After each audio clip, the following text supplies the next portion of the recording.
to the 4 spheres of the higher worlds. Yesterday we tried to acquire a certain insight into what is called the path out into the macrocosm, into the great world. In contrast to what has been said in the previous lectures about the mystical path, the path into the microcosm. The ascent into the macrocosm leads the candidate for initiation, first of all, into what has been called in spiritual science the elementary world. Then he rises into the world of spirit, then into the world of reason, and finally into a still higher world, which we will call the world of archetypal images, or archetypes. It was said that there are no longer any really adequate expressions for these worlds, for modern language has none, and the earlier German word, Vernunft, reason, is now used in a more trivial sense, for something that has significance in the world of the senses only. Hence the old expression, reason, used for the world above, the so-called world of spirit, might easily be misunderstood. Whatever was said in the last lecture could be no more than a sketch. It would, of course, be possible to speak of these worlds not merely for hours, but for many months, whereas all that is possible here is to clarify our ideas of them as best we may. One other point shall now be mentioned, namely that when a man rises in the way indicated yesterday into the elementary world, where he has a true perception of what are usually called the elements, earth, water, air, and fire, he also becomes aware that his own corporeality, including the higher members, is built out of this elementary world. He also acquires knowledge of something else, namely that the outer and inner aspects of the elementary world differ somewhat from each other. Studying our own being with ordinary, normal human consciousness, and not with clairvoyance, we find certain qualities which belong partly to our soul and partly to our outer constitution. These are the qualities of our temperament. We classify them as the melancholic, the phlegmatic, the sanguine, and the choleric. It was said yesterday that when a man passes into the macrocosm, he does not feel as if he were confronting objects as in physical existence, but as if he were within every object in the elementary world. He feels united with it. When we look at a physical object, we say, quote, "The object is there, we are here," close quote. And we remain sane and reasonable beings in the physical world as long as we can distinguish ourselves with our egohood quite clearly from objects and other beings. But as soon as we penetrate into the elementary world, this distinction becomes essentially more difficult, because, to begin with, we merge into the facts and objects and beings of that world. This was referred to yesterday in connection especially with the element of fire. We said that the fire of the elementary world is not physical fire, but something that can be compared with inner warmth of soul, inner fire of soul, although it is not quite the same. When we become aware of fire in the elementary world, it blends with us. We feel at one with it, within it. This feeling of oneness may also arise in the case of the other elements. The element earth is in a certain respect an exception. In the elementary world, what is called earth is something we cannot approach, something that repels us. Now, strangely enough, there exists in the elementary world a mysterious relationship between the aforesaid 4 elements and the 4 temperaments, between the melancholic temperament and the element of earth, between the phlegmatic temperament and the element of water, between the sanguine temperament and the element of air, and between the choleric temperament and the element of fire. This relationship is expressed in the fact that the choleric man has a stronger inclination to merge with beings living in the fire of the elementary world than with the others. The sanguine man is more inclined to merge with the beings living in the element of air, the phlegmatic man with the beings living in the element of water, and the melancholic man with the beings living in the element of earth. Thus different factors play a part in the experiences of the elementary world. This helps us to realize that different people may give entirely different accounts of the elementary world, and none of them need be quite wrong if he is relating his own experiences. Anyone versed in these matters will know that when a man with a melancholic temperament describes the elementary world in his own particular way, saying that there is so much that repels him, this is quite natural, for his temperament has a hidden kinship with everything earthy in the elementary world, and he overlooks all the rest. The choleric man will speak of how fiery everything appears, for to him it all glows in the elemental fire. You need not therefore feel any surprise if there is considerable variation in accounts of the elementary world given by people possessed of a lower form of clairvoyance, for very exact self-knowledge is necessary before it is possible to describe that world as it really is. If a man knows to what degree his temperament is choleric or melancholic, he knows why the elementary world reveals itself in the form it does.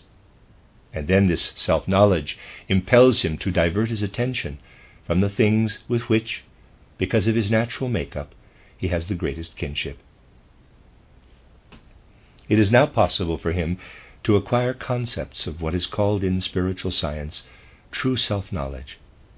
This self-knowledge presupposes that we are able, as it were, to slip out of ourselves and look at our own being as though it were a complete stranger, and that is by no means easy. It is relatively easy to acquire knowledge of soul qualities, which we have made our own, but to gain clear insight into the temperaments, which work right down into the bodily nature, is difficult. Most people in life always consider themselves in the right. It is a very general egoistic attitude, and need not be criticized too severely, for it is a perfectly natural tendency in human beings. How far would a man get in ordinary life if he had not this quality of firm self-confidence? But all the qualities that belong to his temperament go to form it. To be detached from a particular temperament is extremely difficult, and we need much self-training if we are to learn to confront ourselves objectively. Every genuine spiritual investigator will say that no particular degree of maturity is any help in penetrating into the spiritual world if a man is incapable of accepting the fundamental principle that he can reach the truth only by ignoring his own opinion. He must be able to regard his own opinion as something of which he may possibly say, quote, "I will ask myself at what period of life I formed this or that definite opinion," close quote. Let us suppose, for example, that it had a particular political trend. Before such a man can penetrate into the higher world, he must be able to put this question to himself quite objectively. Quote, "What is it in life that has given my thought this particular trend? Would my thinking have been different if karma had assigned me to some other situation in life?" Close quote. If we can put this question to ourselves over and over again, while trying to picture how our present personality has been produced, it becomes possible for us to take the first step toward emerging from the self. Otherwise, we remain permanently enclosed within ourselves. But in the macrocosm, it is not as easy to be outside things as it is in the physical world. In the physical world, we stand outside a rose bush, for example, because of its natural makeup.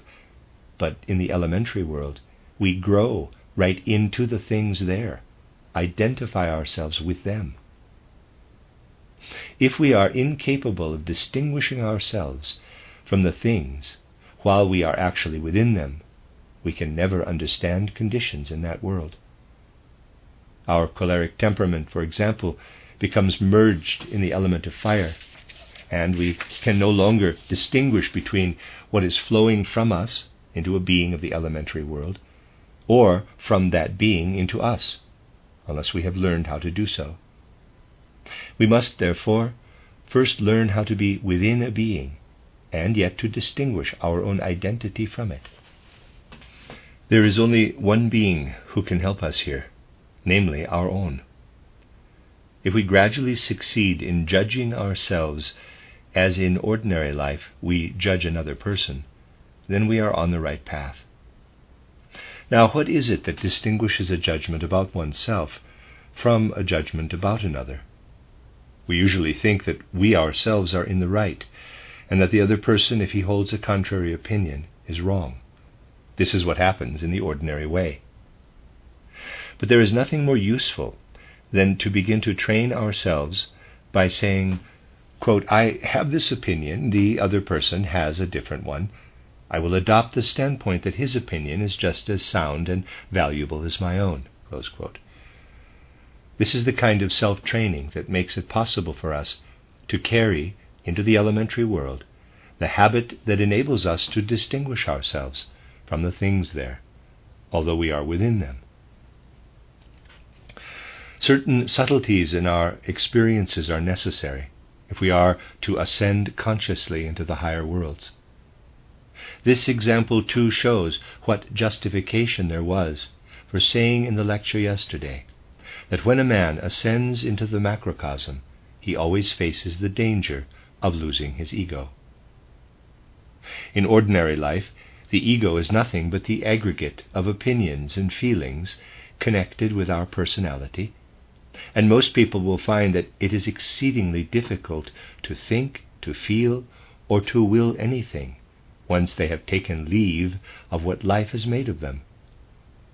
It is accordingly very important, before attempting an ascent into the higher worlds, to be acquainted with what spiritual investigation has already brought to light. It is therefore emphasized over and over again that nobody who has had experience in this domain will ever help to lead another into the higher worlds until the latter has grasped through his reason, through his ordinary healthy faculty of judgment, that what spiritual science states is not nonsense. It is quite possible to form a sound judgment about the findings of spiritual investigation.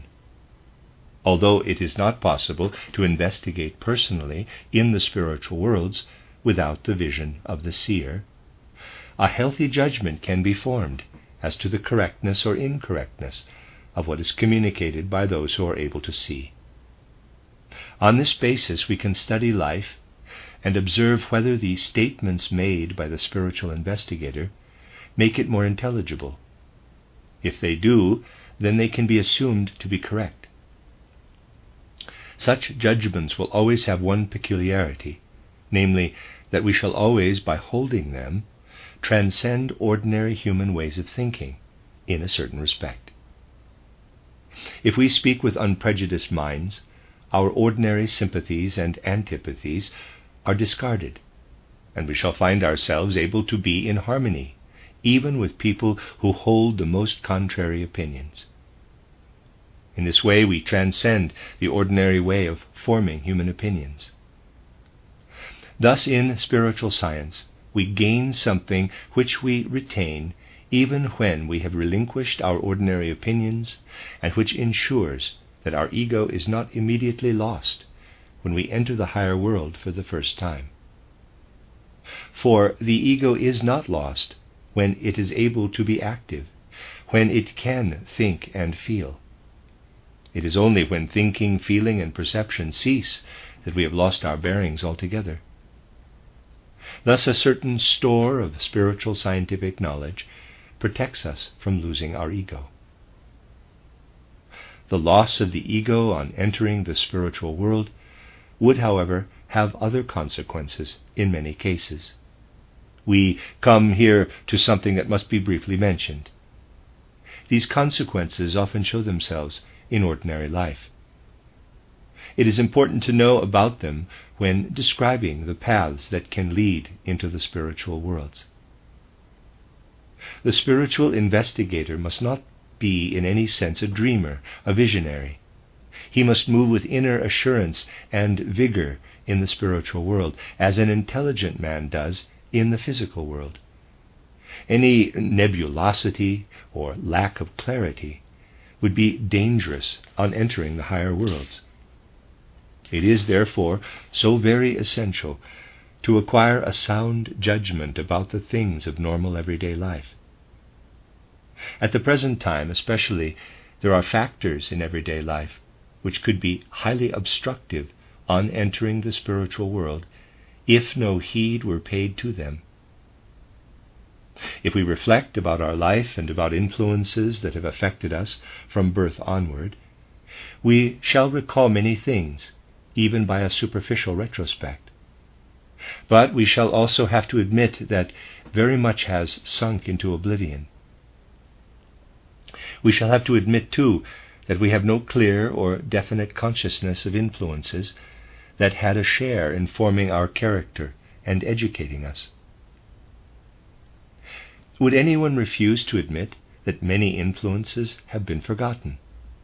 We shall not deny having had some experience just because it is not now present in our consciousness. Why do we forget such influences upon our lives? It is because, with each new day, life brings something new into our path. And if we were obliged to retain every experience, we should finally be unable to cope with life and its demands. I have shown you how even in the normal course of life, our experiences finally coalesce into faculties. Whatever would it be like if every time we took up a pen, we were obliged to relive the experiences we had when learning to write?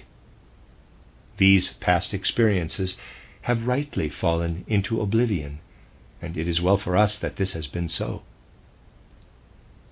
Forgetting is therefore something that plays an important part in human life. There are experiences which it is desirable for us to have undergone, but which then fade away from our consciousness. Innumerable impressions, particularly those of early childhood, sink into oblivion, are no longer in our consciousness, because life has caused us to forget them. Life has obliterated them, because otherwise we should be unable to cope with its demands. It is good that we are not obliged to drag everything along with us. But in spite of being forgotten, these impressions may still be working in us. There may be impressions which, although they have vanished from our memory, and we know nothing of them, are nevertheless driving forces in our life of soul. They may influence our soul life so unfavorably that it is shattered and has a detrimental effect even on the body. Many pathological states, nervous conditions, hysteria, and so forth, can be understood when it is known that the range of the conscious life does not represent the full extent of the soul's life. Anyone with a knowledge of human nature may often be able to call the attention of a person who tells him of innumerable things that make life difficult to something that he has entirely forgotten, but is nevertheless affecting his life of soul. There are islands in the life of soul, unlike those we come across in the sea, where we have solid ground beneath us.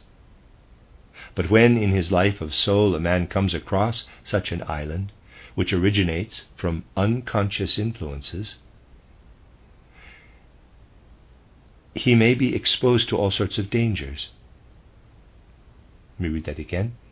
But when in his life of soul a man comes across such an island which originates from unconsciousness influences, is how it's written, he may be exposed to all sorts of dangers. In ordinary life, these islands can most easily be avoided when a man endeavors, from a later point in his life, to realize what has been affecting him, so that he is able to form a judgment of the experiences in question. It has a very strong healing effect if he can be given a world outlook, enabling him to understand these islands in the soul and to cope with them. If a human soul were led unprepared to these islands, it would be thrown into utter confusion. But if a person is helped to understand his own being, it is easier for him to deal with them. The more understanding we can introduce into our conscious life, the better it is for our everyday existence. Not only these unconscious islands in the soul, but many things of the kind confront one who enters into the macrocosm.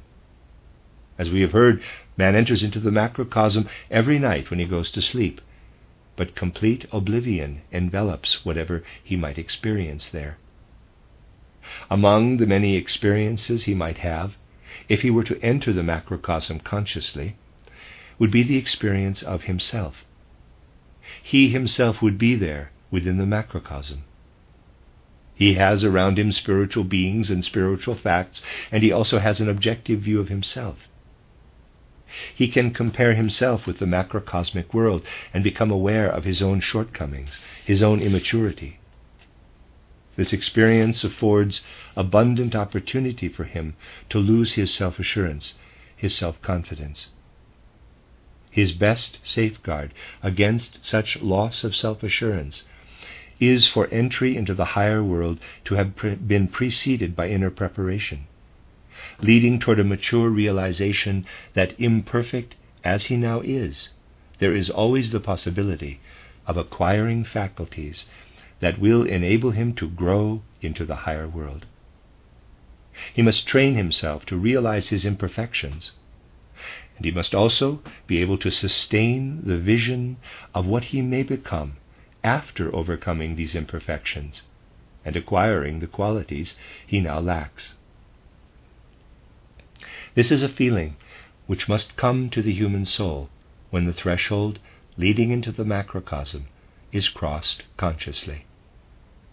A man must learn to see himself as an imperfect being, to endure the realization, when I look back over my present life and into my previous incarnations, I see that it is these which have made me what I am. But he must also be able to perceive not only this figure of himself, but also another figure, which says to him, if you now work at yourself, if you do your utmost to develop the germinal qualities lying in your deeper nature, then you can become a being such as the one standing beside you as an ideal, at which you can look without being overcome by awe or discouragement. This realization is possible only if we have trained ourselves to overcome life's difficulties. But if, before entering into the macrocosm, we have taken care to acquire in the physical world the strength to overcome obstacles, to welcome pain for the sake of gaining strength, then we have steeled ourselves to get the better of hindrances. And from that moment we can say to ourselves, whatever may happen to you, whatever may confront you in this spiritual world, you will come through, for you will develop ever more strongly the qualities you have already acquired for the conquest of obstacles. Anyone who has prepared himself in such a way has a very definite experience when he enters the elementary world. We shall understand this experience if we remind ourselves again that the choleric temperament is akin to the element of fire, the sanguine to the element of air, the phlegmatic to the element of water, and the melancholic to the element of earth. When a man passes into the elementary world, the beings of that world confront him in the form that corresponds with his own temperament. Thus choleric qualities confront him as if aglow in the element of fire, and so on. Because of his training, it will then become evident that the strength of soul he has already developed triumphs over all obstacles, and is also akin to a power in the world of spirit. This power is related to that figure which, gathered together from all the four elements, confronts him in the world of spirit, in such a way that he beholds himself calmly and quietly as an objective being. The outcome of the resolve in his soul to overcome all imperfections is that this imperfect, in quotes, double, stands before him, but that the sight does not have the disturbing or shattering effect it would otherwise have upon him. In everyday life we are protected from this. For every night on going to sleep, we should be confronted by this imperfect being and be overwhelmed by the sight if consciousness did not cease. But there would also be before us that other great figure, who shows us what we can become and what we ought to be. For this reason, consciousness is extinguished when we go to sleep. But if we acquire the maturity to say to ourselves, "You will overcome all obstacles," then the veil that falls over the soul on going to sleep is lifted. The veil becomes thinner and thinner, and finally there stands before us, in such a way that we can now endure it, the form that is a likeness of ourselves as we are. And by its side we become aware of the other figure, who shows us what we can become by working at our development. This figure reveals itself in all its strength, splendor, and glory. At this moment we know that the reason why this figure has such a shattering effect is that we are not, but ought to be, like it, and that we can acquire the right attitude only when we can endure this spectacle. To have this experience means to pass the greater guardian of the threshold. It is this greater guardian of the threshold who effaces consciousness when we go to sleep in the ordinary way. He shows us what is lacking in us when we try to enter into the macrocosm, and what we must make of ourselves in order to be able, little by little, to grow into that world. It is so necessary for the men of our time to form a clear idea of these things, yet they resist it. In this respect, our present age is involved in a process of transition. In theory, many people will acknowledge that they are imperfect beings, but usually they do not get beyond the theory. In the spiritual life of today, if you examine for yourselves, you will everywhere find evidence of an attitude that is entirely opposed to the one of which we have spoken. Everywhere you will hear this or that opinion expressed about things in the world.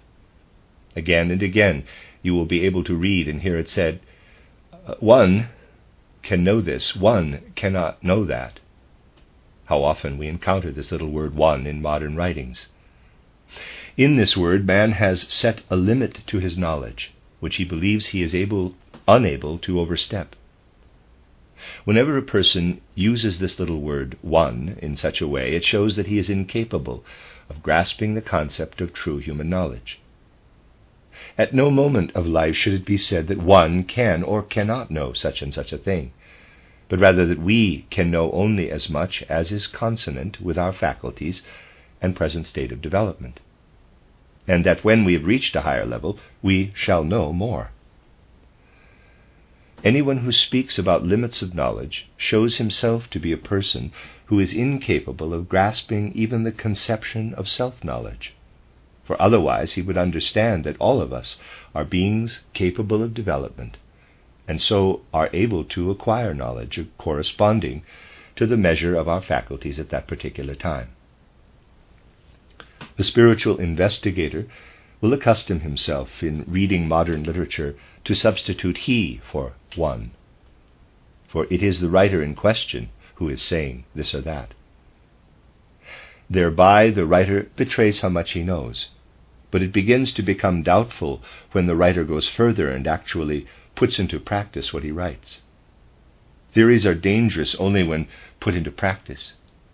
For example, if such a writer says, "I know what it is possible for a man to apprehend and grasp, so I need do nothing in order to make progress," then he is simply putting obstacles along the path is blocking his own development. There are, in fact, very many such people today.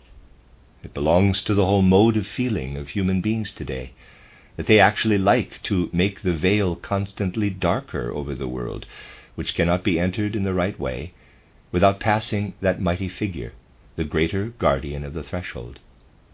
This mighty guardian denies us entrance unless we take this sacred vow. Knowing well how imperfect we are, we will never cease striving to become more and more perfect. Only with this impulse is it permissible for anyone to pass into the macrocosm. Whoever has not sufficient strength of will to continue working at himself must set about acquiring it. This is the necessary counterpart to self-knowledge. We must acquire self-knowledge, but it would remain a sterile achievement unless it were linked with the will for self-perfecting. Through the ages there resounds the ancient Apollonian saying, "Know thyself." That is true and right, but something more must be added to it. As was said yesterday, really erroneous ideas are not absolutely catastrophic, because life itself corrects them. But one-sided truths, half-truths, present much greater hindrances. The call for self-knowledge must also be a call for constant self-perfecting. If we take this vow to our higher self, we can confidently and without danger venture into the macrocosm, for then we shall gradually learn to find our bearings in the labyrinth that inevitably confronts us. We have now heard how our own nature is related to the elementary world. We have also found that our temperaments are related to what confronts us in that world. But there is still something else in the elementary world to which qualities of soul other than the temperaments are related. Within us there is that which is also outside us, for we have been formed out of the world that surrounds us. From what can be perceived in the physical world, temperament, we must move forward to the elementary or elemental world, and then ascend to the world of spirit. Again, we can pass from there into a still higher world, and of this we will speak briefly. As human beings, we pass from incarnation to incarnation. If in this present incarnation we are melancholic, we can say to ourselves that in another incarnation, either in the past or in the future, we may have had or shall have a sanguine temperament.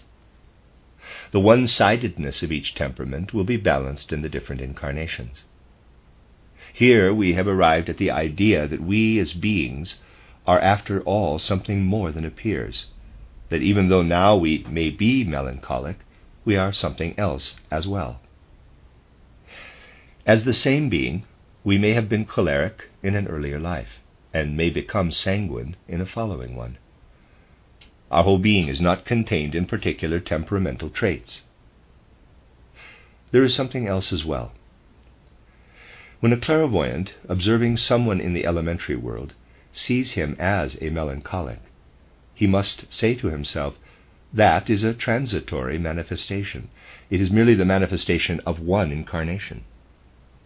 The person who now, as a melancholic type, represents the element of earth, will in another incarnation represent, as a sanguine type, the element of air, or as a choleric, the element of fire. Melancholics, with their tendency to introspective brooding, repel us when viewed from the vantage point of the elementary world. Cholerics appear as if they were spreading flames of fire, as an elemental force, of course, not physical fire. To avoid misunderstanding, I must here mention that in manuals on theosophy, the elementary world is usually called the astral world. What we call the world of spirit is there called the lower sphere of Devakan, lower Devakan. What is there called the higher sphere of Devakan, Arupa Devakan, is here called the world of reason. When we pass from the world of spirit into the world of reason, we meet with something similar to what has already been experienced, if we are revealed to ourselves as beings who are mastering our temperaments and developing balance from one another. Thus do we approach the boundary of the world of spirit. When we reach it, we find spiritual facts and beings expressed as if in a cosmic clock through the movements of the planets. The beings are expressed in the constellations of the zodiac, the facts in the planets. But these analogies do not take us very far. We must pass on to the beings themselves, the hierarchies. Now, we should be unable to form any conception of the still higher worlds unless, with clairvoyant consciousness, we were to pass on to the beings themselves, the seraphim, cherubim, thrones, and so on. In one incarnation, a man may have a melancholic temperament, in another a sanguine temperament. His real being is more than either. His real being breaks through such classifications. If we are now clear in our minds that the beings we designate as seraphim, cherubim, spirits of will, thrones, and so forth, and who express themselves in physical space in the constellations of the zodiac, if we are clear that these beings are more than their names designate, then we are beginning to form a true concept of this upper boundary of the macrocosm. A being who confronts us in some particular clairvoyant experience, let us say as a spirit of wisdom, does not always remain at the same stage, and therefore cannot always be denoted by the same name. For just as man develops, so do these beings develop through different stages. Hence they must be called, now by one name, now by another. The beings develop from stage to stage. The names may roughly be thought of as designations of offices. If we speak of spirits of will or of spirits of wisdom, it is rather as if here on earth we were speaking of a counselor, privy counsellor, or the like. The man may have been that to begin with, and then something else. In the spiritual hierarchies, the same being might at one time have been a spirit of wisdom, at another time a spirit of will, and so on, because the beings develop through stages, through various ranks. As long as we remain in the world of spirit, they reveal themselves as seraphim or cherubim, or of whatever rank it may be. But from the moment we become acquainted with the developing being, from the moment we proceed beyond the title of office to a conception of the actual being himself, we have ascended into a still higher realm, into the world of reason, German Vernunftreich. The forces of this world are the builders of man's organ of intelligence. To reach a certain stage of knowledge, it is always necessary to distinguish between the developing beings themselves and their nature at a particular stage of their evolution. This must be done both in the case of beings at an advanced stage of development, who appear on earth, and of those who are only to be seen by clairvoyance in the world of spirit. We will take the example of Buddha, who lived, as you know, in the 6th century BC. Anyone who is versed in this subject must learn to distinguish between the being who was called Buddha at that time and the designation of the office of Buddha. Previously, in his earlier incarnations, this being was a bodhisattva, and only then, in his incarnation in the 6th century BC, did he rise to the rank of Buddhahood. Yet in the earlier periods of time, he was the same being who later became Gautama Buddha. But this being evolved to further stages, in such a way that for certain reasons it was no longer necessary for him to incarnate as a man of flesh. He lived on in another form. As a bodhisattva, he was associated for many millennia with earth evolution. Then he became Buddha, and in that incarnation reached a stage from which he no longer needed to descend into incarnation in a body of flesh. Footnote, see Dr. Steiner's lecture course on the Gospel of St. Luke, notably lectures 3 to 7, also titled Man in the Light of Occultism, Philosophy and Theosophy, notably lectures 9 and 10. End of footnote. He is now a sublime being, visible only in the spiritual world to the eyes of a seer. This shows the distinction that must be made between the designation Buddha and the being who held the office of Buddha. Similarly, distinction must be made between the names we give to the hierarchies and the beings themselves, for they too ascend in rank. Let us say from the rank of thrones to the ranks of cherubim and seraphim. Thus at the boundary of the world of spirit, certain beings touch this boundary from above and assume certain qualities. Certain functions must be attributed to them. But when we ascend to a still higher world, these beings are revealed to us now in process of living development. It is similar to what happens to man in the physical world in the course of his incarnations. Just as we only really come to know a man by following him from one incarnation to another, instead of taking account merely of his present incarnation, so do we only come to know the lofty spiritual beings if we are able to look beyond what their deeds express, to the beings themselves.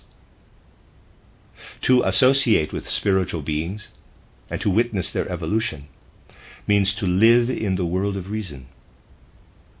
As was indicated yesterday, above the world of reason there is yet a yet higher world, whence come the forces which enable us actually to pass from normal consciousness into clairvoyant consciousness that is equipped with eyes and ears of spirit. Why then should it be surprising to say that these qualities and faculties originate in worlds higher than the world of spirit, or even than the world of reason? When clairvoyant consciousness awakens in a man, he becomes in actual fact a participator in the higher worlds. No wonder then that the forces for awakening this clairvoyant consciousness come from a world whence certain higher spiritual beings themselves derive their forces. We derive our forces from the elementary world, the world of spirit, the world of reason. If these worlds are to be transcended, the forces for the ascent must be derived from even higher spheres. It will now be our task to speak of the first world revealed to man when clairvoyant vision awakens in him. It is the world of imagination. We shall show that the forces which form the organs in man for imaginative consciousness come from the world of archetypal images, just as the forces from the world of reason are those which enable man on the physical plane to be capable of intelligent judgment. Our next task will be to explain the connection between the first stage of higher knowledge and the spiritual world of archetypal images. Then we shall proceed to describe the worlds of inspiration and intuition, and to show how, in line with our modern culture, man can grow into the higher worlds, how he can become a citizen of those worlds in which he is the lowest being, just as he is the highest being in the kingdoms surrounding him here on the physical plane. Here he looks downward to plants, animals, minerals. In yonder worlds he can look upward to beings above him. As he pursues his path into the macrocosm with newly awakened faculties, new beings and realities enter perpetually into his ken.